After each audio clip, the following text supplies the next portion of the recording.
against God. No. It just means that God let Pharaoh make the decision. And Pharaoh hardened his heart. God doesn't arbitrarily harden your heart. But that's exactly right. Exactly right. He gives you choices. He allows you to have a hard heart. Otherwise, he would be overriding your free will. If he just said, I'm not going to let you have a hard heart, then he has overridden your free will. You're not a free moral agent. And we are free moral agents. We can decide. And so Isaiah said, yeah, God hardened their hearts in that he allowed their disposition to carry through. And so they hardened their heart.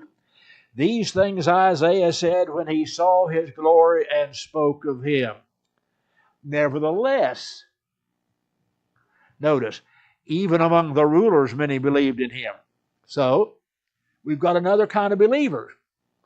We've got the kind who don't believe and the kind who can't believe. And then we have the kind who do believe, but they're afraid to confess him. Among the rulers, many believed in him, but because of the Pharisees, they did not confess him, lest they should be put out of the synagogue, for they loved the praise of men more than the praise of God. That's a sad statement, folks. That's a sad commentary. Do you think that there are people today who love the praise of man more than the praise of God? Yes. Absolutely. There are people, I've had people tell me, if I were to come over there and be a member of that little church where you preach, I'd lose all of my clout, all of my financial, all of my political, all of my business clout. I've had people tell me, I go to such and such a church because that's where the people in town go. When I was in high school, I worked in a pharmacy. We had one drugstore in our town, Flanagan's Drug. And Mr. Flanagan was a fine fella, treated me very well. He was not particularly religious. And he went to the big church in town. And that was his reason. That's where the people go. It's good for my business that I go there. Now that's sad, isn't it? That for him it was a business matter where he went to church, not a spiritual matter. And I think there are still people who do that very same thing. It is good for me to go there if I confess Jesus, if I obey the gospel, if I become a New Testament Christian, and nothing more, nothing less, and nothing else, then that's going to hurt me. They love the praise of men more than the praise of God, because if they did not confess him, see, they could be closet believers, but if they did not confess him, at least they could stay in the synagogue. And they had that going for them. Then Jesus cried out and said, "He who believes in me believes not in me, but in him who sent me." Now he's going to go back and he's going to summarize his claims. What's the claim that he summarizes here? Okay. If you believe in him, who do you believe in? God. He summarizes the fact that he has a very special relationship with God. Now, there are people who tell me that Jesus never claimed to be anything more than a good prophet. I don't know what Bible you've been reading, but he says clearly, if you believe in me, you believe in my Father. If you believe in me, you believe in the one who sent me. If you believe in me, you believe in God. And so he states again his relationship with God. And then verse 46 he says, I have come as a light into the world, and whoever believes in me should not abide in darkness. Now, what kind of darkness are we talking about? Spiritual darkness, religious darkness. Were they walking around in the darkness and didn't know it? Yeah. Why do people walk in darkness when there is light available? Lost and confused. Okay. They don't know. Sometimes they feel like they're not welcome places that the light is. Okay. All right.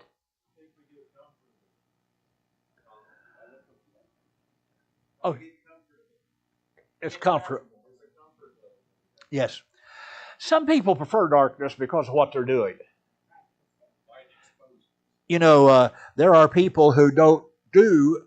I think this is not as true as it used to be. When I first started preaching, I talked about things that people did in the dark they didn't do in the daylight. I've about got to quit doing that because there are people who just about do anything in daylight anymore. But there are people, if you're a thief or a robber, do you prefer the daylight or the dark? Yeah, the dark. You're more likely not to be seen and to get away with it. And so Jesus simply says, I came to bring light to the world. I let you see spiritual light. But you did not like it. You wanted to abide in the darkness. It covered your ungodliness, your immorality. Or did you say something else? Oh, the baby did. Well, I'm sure she was right. I'll go for that. There you go. Amen. And if anyone hears my words and does not believe, I do not judge you.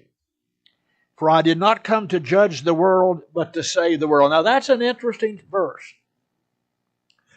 He says, if anybody does not hear my words, I don't really judge you. I thought he was the judge. God's a judge, but he judges through his Son. He's appointed heir of all things. Jesus doesn't use his own thoughts to judge. He uses God's.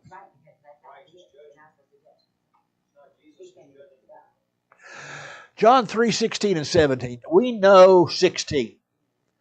For God so loved the world, right? 17. For God sent not his Son into the world to condemn the world, but that the world through him might believe. It's a matter of what is the primary purpose. Is Jesus' primary purpose to judge us and find us guilty? What's his primary purpose? To save us. Absolutely.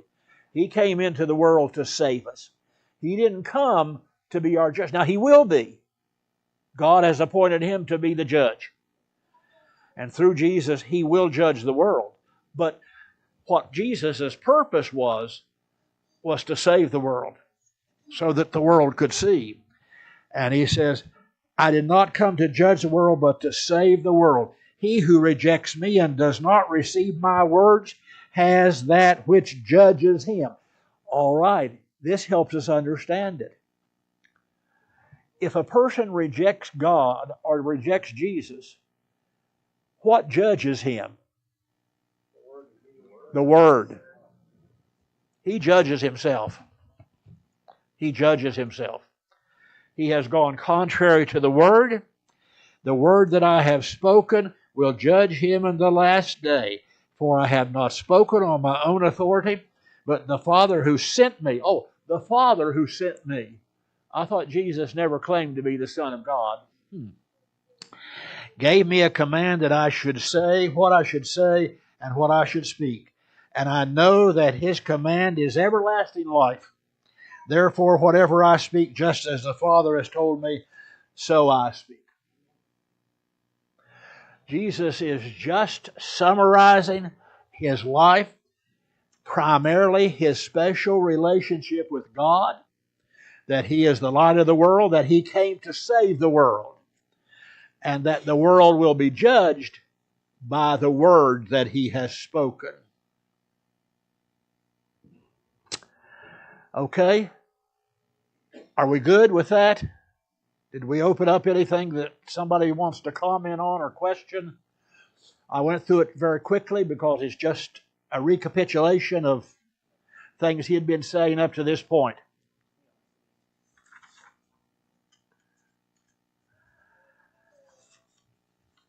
Now here is an interesting segue.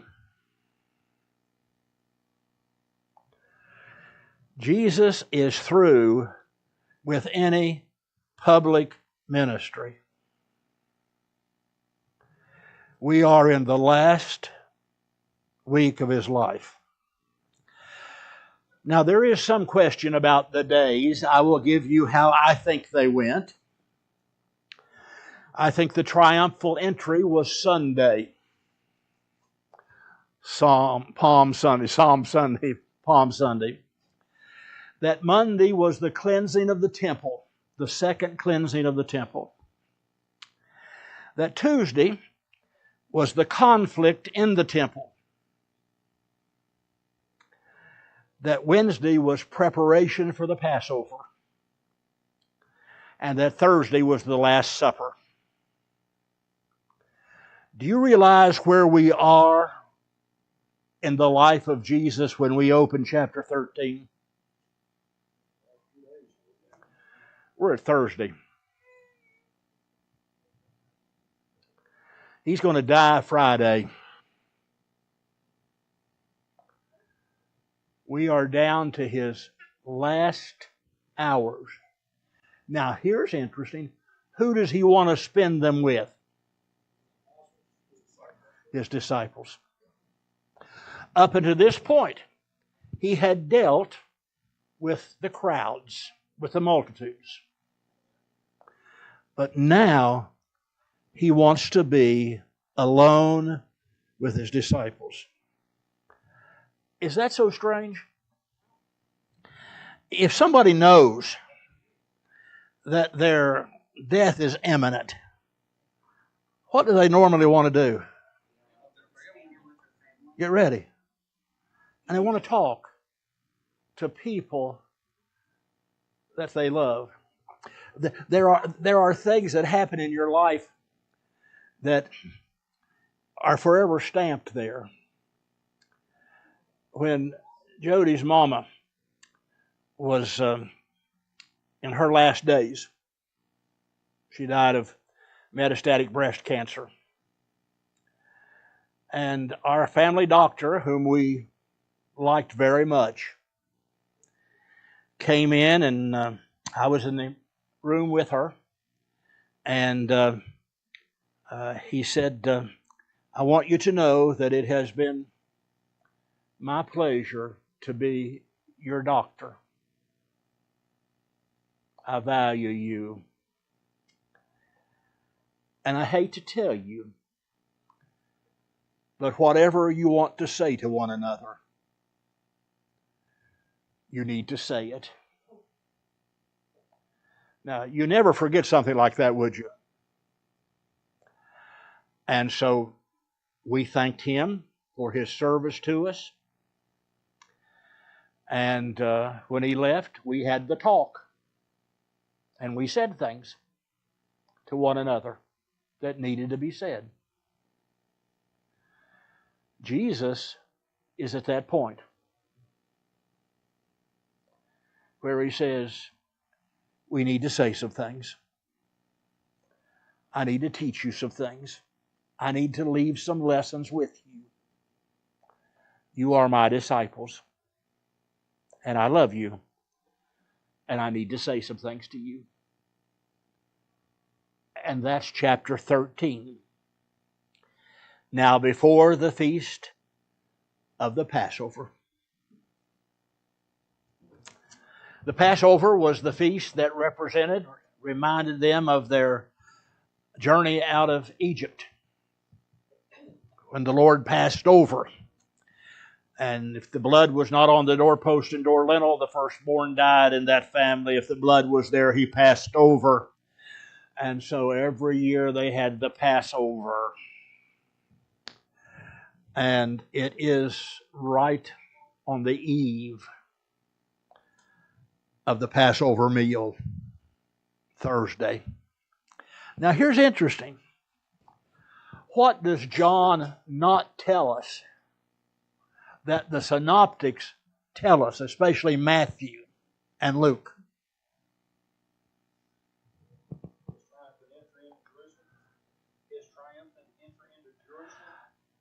No, because John does tell us a triumphal entry. The institution of the Lord's Supper.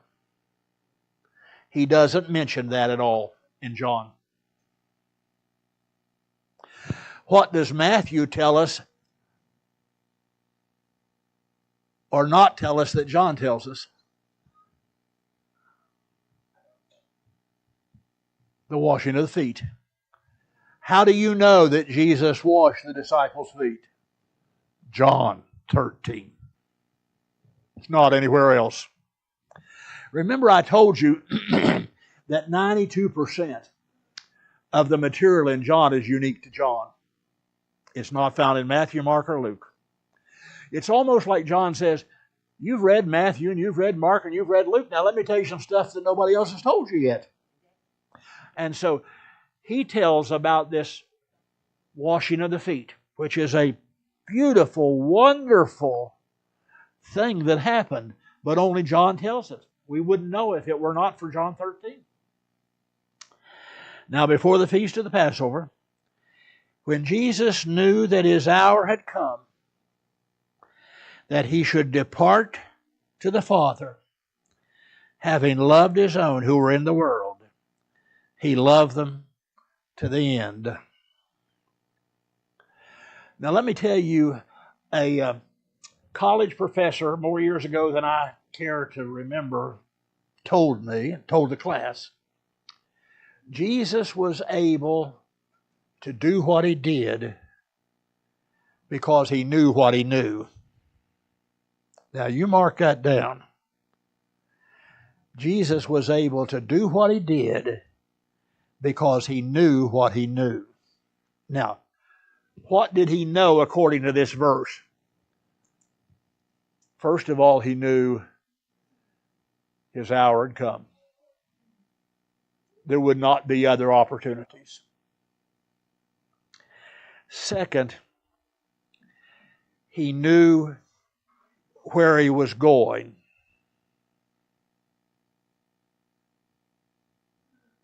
Where was he going? To the Father. And he knew where he had come from. The Father. His time had come. He knew where he had come from, and he knew where he was going. If you're going to be a servant, you have to know some things. Lots of folks don't know enough to be servants. You have to be secure in yourself to be a servant. Would you agree? You can't carry a bedpan if you're not secure in who you are. Otherwise, it's beneath you. You serve only when you know who you are, where you came from, and where you're going. And Jesus knew that. I think we struck a responsive chord back there. Right? Yeah, we're getting a yes, a big yes on that. He loved his own who were in the world, and he loved them to the end. Now, we think of end as the finality. I'm not sure that's what the word here means. It probably means to the uttermost, as much as could be loved. Now, he did love them to the end, the finality, but he loved them as much as they could be loved by anybody. He loved them that much. You know, we say things like, I love you to the moon and back, and I love you more today than yesterday, and we have our little things that we say. But Jesus loved his own to the uttermost. And supper being ended, the devil having already put it into the heart of Judas Iscariot, Simon's son, to betray. Now here, does this mean that Judas didn't have any part to play in this mentally? If it does, he's not responsible. I've had people tell me that he had to do this, he didn't have any choice because God allowed the devil to put that into his heart. If that's so, then he's not responsible for what he did. If I do what God makes me do or what the devil makes me do, then I'm not responsible. I just make, the devil made me do it. Okay, you get a buy on that one. Choices come back in. Because you got choices. Yes. If you don't make the right choice, then you're doing the wrong thing. That's exactly right. And that's choices is the big deal. It's a big word. And so here he says, yes, the devil had put it into him, but Judas was open to the devil, wasn't he? Yes. Because he carried the money, he stole from the bag, he saw a way to get some money, and that was already in the works. This betray him deal was already in the world. Jesus, knowing that the Father had given all things into his hands, and that he had come from God and was going to God. So all things have been put into his hand. He knows where he's going. He knows where he's come from. He rose from supper and laid aside his garments, took a towel, and girded himself. Now, when it says laid aside his garments, we've got to understand that there were two layers of garments that Jewish men wore. There was a more delicate inner garment, and then there was the rougher outer coat, and he kept his, we would say, underclothes on, and wrapped himself with a towel, and set about to wash feet. Now, whose job was that? The slave, or the youngest slave. A slave. And the lowest one on the totem pole. Why had nobody thought of that? Nobody wanted to have to do it. The people in the room. Yeah, I think there's more than one reason. I think one of the reasons is there was no official host. You know, if it was the job of the host to make sure that your feet were washed. And he assigned a servant to do that. Slave. Jesus decided to be the host. Yeah. And to wash feet. Yeah, there was no official host, though, other than Jesus had done it. And secondly, what had the disciples been arguing about up until this point?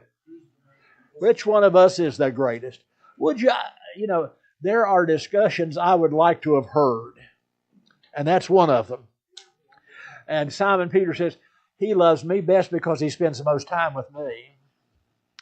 And John says, no, he loves me best because I'm the disciple whom he loves. And Andrew says, he loves me most because, and it's just like, it's crazy. He just loved them all in his own way. He did. He loved them all equally. Separately or more, he loved them all equally, but in their own way. Okay.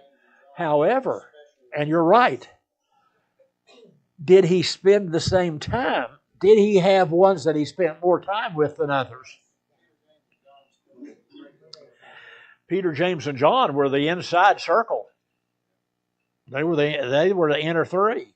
Now, did he love them more? No, but in a church, when a preacher says, I love everybody, treat everybody the same, I say, you'd lie about other stuff. Now, I think we can love everybody the same, but I don't. I have characteristics of me that are more like some people than other people. I have a closeness to some people I don't have to everybody. And Jesus had Peter, James, and John. But they're arguing about who is the greatest. He said, oh, the Gentiles argue about stuff like that. And so he just girded himself and he took a towel and he poured water into a basin and began to wash the disciples' feet and to wipe them with the towel with which he was girded. Does something just not seem right here?